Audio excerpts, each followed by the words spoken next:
समस्त मातृ शक्तियों भाई बंधुओं सादर जय श्री कृष्ण। आज आपको हम सुनाने जा रहे हैं करवा चौथ की अति प्राचीन व्रत कथा और चंद्रोदय का समय भी आज आपको हम बताएंगे और इस दिन पूजन अर्चन किस प्रकार से करना चाहिए वह विधि भी आपको हम बताएंगे। तो आप सभी का बहुत बहुत स्वागत है आपके अपने ही चैनल एस्ट्रो गुरुजी में।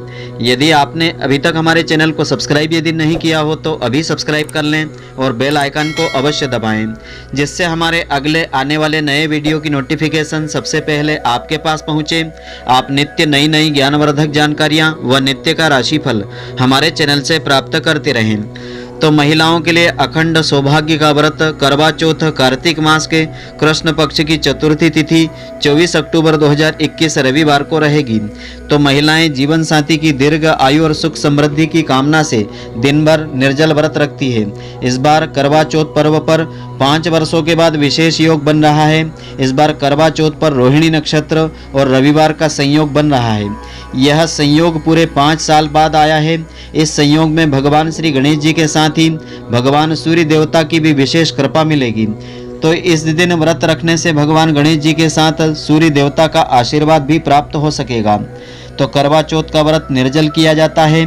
इस व्रत में चंद्रमा के उदय होने पर भगवान गणेश जी, कार्तिकेय जी, माता पार्वती जी और भगवान शिव जी की पूजा करके चंद्रमा को अर्घ्य दे करके इस व्रत को समाप्त किया जाता है, यानी पारण किया जाता है।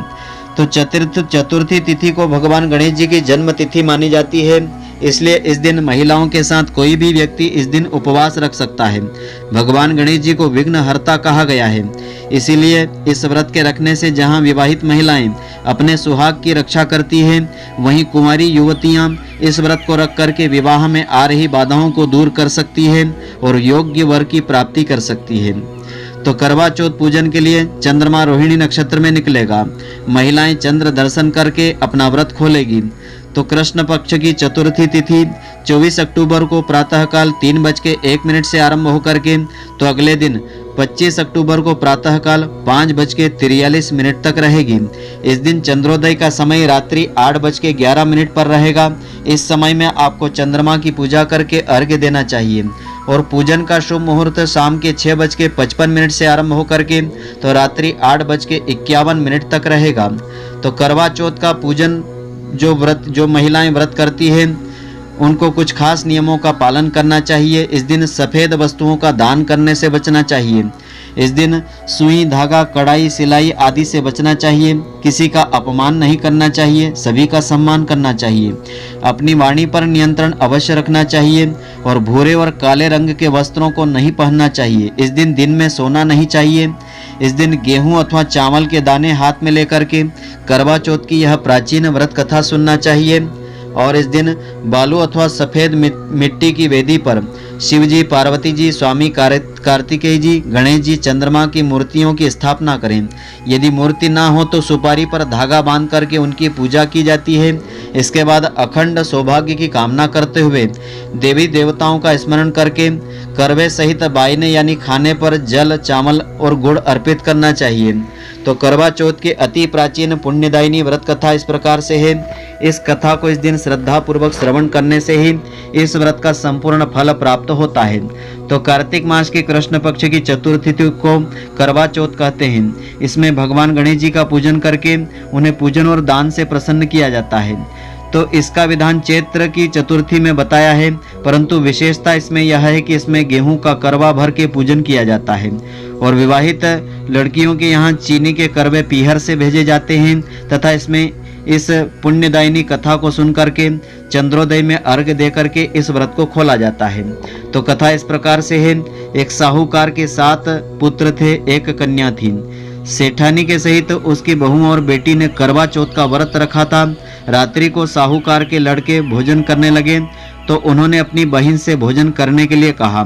इस पर बहन ने उत्तर दिया कि भाई अभी चंद्रमा उदय नहीं हुआ है, उसके निकलने पर अर्घ्य दे करके मैं भोजन करूंगी। तो बहन की बात सुनकर के भाइयों ने क्या काम किया कि नगर से बाहर जाकर के अग्नि की ज्वाला जलाई और छलनी ले जाकर के उसमें प्रकाश दिखाते हुए उन्होंने बहन से कहा कि बहन चंद्रमा उदय हो गया है, अर्घ्य दे करके भोजन कर लो। और उसने अपनी भाभियों से कहा कि आओ तुम भी चंद्रमा को अर्घ्य दे लो, परंतु वे इस कांड को जानती थी। उन्होंने कहा कि भाई जी अभी चंद्रमा नहीं निकला है, तेरे भाई तेरे से धोखा करते हुए अग्नि का प्रकाश छलनी से दिखा रहे हैं। तो भाइयों की बात सुनकर भी उसने कुछ ध्यान नहीं दिया, अनसुना कर दिया। वह भाइयों के द्वारा दिखाए गए प्रकाश को ही अर्घ देकर के उसने भोजन ग्रहण कर लिया। इस प्रकार व्रत भंग करने से भगवान गणेश जी उस पर अप्रसन्न हो गए, उससे रुष्ट हो गए। उसके बाद उसका पति सख्त बीमार हो गया और कुछ घर में था उसकी बीमारी में लग गया। जब उसे अपने किए हुए दोषों का पता चला तो उसने पश्चाताप किया। भगवान गणेश जी की प्रार्थना करते हुए विधि विधान से पुनः चतुर्थी का व्रत करना आरंभ कर दिया। श्रद्धा अनुसार सबका आदर करते हुए सबसे आशीर्वाद ग्रहण करने से भगवान गणेश जी उस पर प्रसन्न हो गए। इस प्रकार उसके श्रद्धा भक्ति सहित कर्म को देख करके भगवान गणेश जी उस पर अति प्रसन्न हो गए और उसके पति को जीवन दान दे करके उसे आरोग्य करने के पश्चात धन संपत्ति से युक्त कर दिया। इस प्रकार जो कोई छल कपट को त्याग करके श्रद्धा भक्ति से चतुर्थी का व्रत करेंगे वे सब प्रकार से सुखी होंगे, सभी क्लेशों से मुक्त हो जाएंगे। भगवान गणेश जी की विशेष कृपा उनको मिलेगी और पति को दीर्घ आयु की प्राप्ति होगी।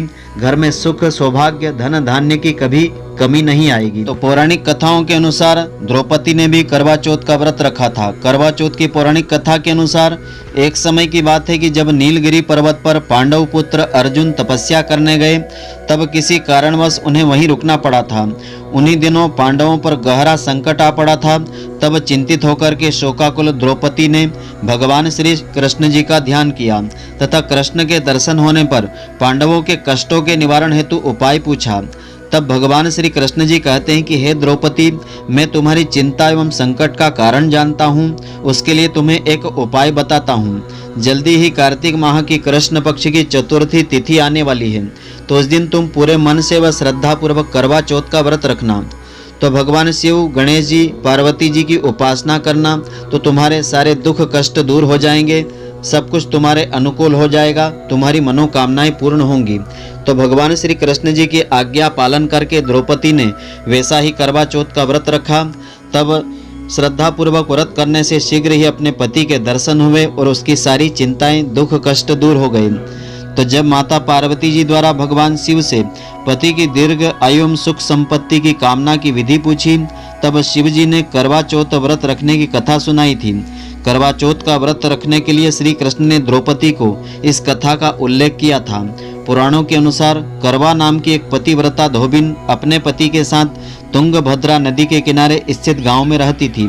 उसका पति वृद्ध था, निर्बल था। एक दिन वह जब नदी के किनारे वस्त्र धो रहा था तभी अचानक एक मगरमच्छ वहां आया और धोबी के पैर अपने दांतों में दबा करके यमलोक की ओर ले जाने लगा। वृद्ध पति यह देख करके घबराया और जब उसने उससे कुछ कहते नहीं बना तो वह करवा करवा कह करके अपनी पति को पुकारने लगा था। पति की पुकार सुनकर के धोबिन करवा वहां पहुंची तो मगरमच्छ उसके पति को यमलोक पहुंचाने ही वाला था। तब करवा ने मगरमच्छ को कच्चे धागे से बांध दिया और मगरमच्छ को लेकर यमराज के द्वार पहुंची। उसने यमराज से अपने पति की रक्षा की गुहार लगाई और साथ ही यह भी कहा कि मगरमच्छ को उसके इस कार्य के लिए कठिन से कठिन दंड देने का आग्रह भी किया और बोली कि हे भगवान, मगरमच्छ ने मेरे पति के पैर पकड़ लिए हैं, आप मगरमच्छ को इस अपराध के दंड स्वरूप नरक भेज दें। तो करवा की पुकार सुनकर के यमराज ने कहा कि अभी मगर की आयु शेष है, मैं उसे अभी यमलोक नहीं भेज सकता हूँ। इस पर करवा ने कहा कि अगर आपने मेरे पति को बचाने में मेरी सहायता नहीं की तो मैं आपको श्राप दूंगी और नष्ट कर दूंगी। तो करवा का साहस देख करके यमराज भी डर गए। मगर को यमपुरी भेज दिया। साथ ही करवा के पति को दीर्घ आयु होने का वरदान दिया। तब से कार्तिक मास कृष्ण पक्ष की चतुर्थी को करवा चौथ का व्रत प्रचलन में आया था, जिसे इस आधुनिक युग में भी महिलाएं अपनी पूरी भक्ति भाव और श्रद्धा के साथ करती हैं और भगवान से अपनी पति की दीर्घ आयु की कामना करती हैं। तो यह थी करवा चौथ की पुण्यदायिनी व्रत कथा। तो करवा चौथ व्रत का उद्यापन इस प्रकार से किया जाता है। इस दिन उद्यापन करने के लिए एक थाली में 13 जगह 4 2 पूड़ी रखी जाती है और थोड़ा सा हलवा लिया जाता है और उसके ऊपर एक साड़ी ब्लाउज और कोई भी दक्षिणा आदि रखना चाहिए। उस थाली के चारों ओर रोली चावल से हाथ फेर करके अपनी सासू जी के पांव लगा करके उन्हें देना चाहिए। उसके बाद ब्राह्मणों का पूजन करके 13 ब्राह्मणों को भोजन करवाना चाहिए। दान दक्षिणा वस्त्र आदि दे करके उनको संतुष्ट करना चाहिए। इस प्रकार से इस व्रत का उद्यापन करने से इस व्रत का संपूर्ण फल प्राप्त होता है। तो आशा करता हूँ कि आपको हमारी यह ज्ञानवर्धक जानकारी पसंद आई होगी। यदि आपको पसंद आई हो तो आप हमारे वीडियो को लाइक व शेयर अवश्य करें। धन्यवाद। जय श्री कृष्ण। फिर मिलेंगे।